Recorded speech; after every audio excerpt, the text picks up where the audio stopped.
അങ്ങനെ ഇന്നത്തെ ദിവസം ഇതാക്കണം ഇത് തിന്നാണ്ട് പള്ളക്കണ്ട് റാഹത്തായി എന്ന് പറഞ്ഞാൽ മതി. അപ്പം എന്താന്ന് ചോദിച്ചാൽ ഇന്ന് വെള്ളിയാഴ്ച കൊണ്ട് നമുക്ക് ബീഫ് വരട്ടി വെച്ചേക്കണം കേട്ടോ. അതിൻ്റെ കൂട്ടത്തിൽ കൂട്ടാൻ നമ്മൾ പഴംപൊരി ഉണ്ടാക്കുന്നുണ്ട്. നല്ല ഉസാറും പഴംപൊരി ഉണ്ട് കേട്ടോ.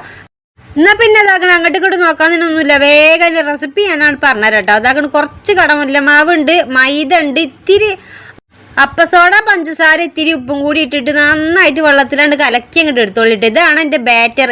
അതന്നെ മതിയല്ലോ, ഇഷ്ടം പോലെ സാധനം ഉണ്ടാക്കുക. ഇതന്നെ മതി കേട്ടോ. നമ്മളെ പഴം ഉണ്ടല്ലോ, തൊലി ഇങ്ങനെ കളഞ്ഞിട്ട് ഇതങ്ങനെ നെയ്സായിട്ടാണ്ട് അരിഞ്ഞങ്ങോട്ട് വെക്കട്ടെ. അരിഞ്ഞ് വെക്കുക, എല്ലാം നമ്മൾ ചീന്തി വെക്കട്ടോ. ഒരു പഴത്തുമ്പോൾ എത്ര ഉണ്ടാക്കാൻ പറ്റുമോ അത്ര നെയ്സാക്കിയാണ്ട് അരിഞ്ഞാണ്ടല്ലോ തോനെ നമുക്ക് പഴംപൊരി ഉണ്ടാക്കാം കേട്ടോ.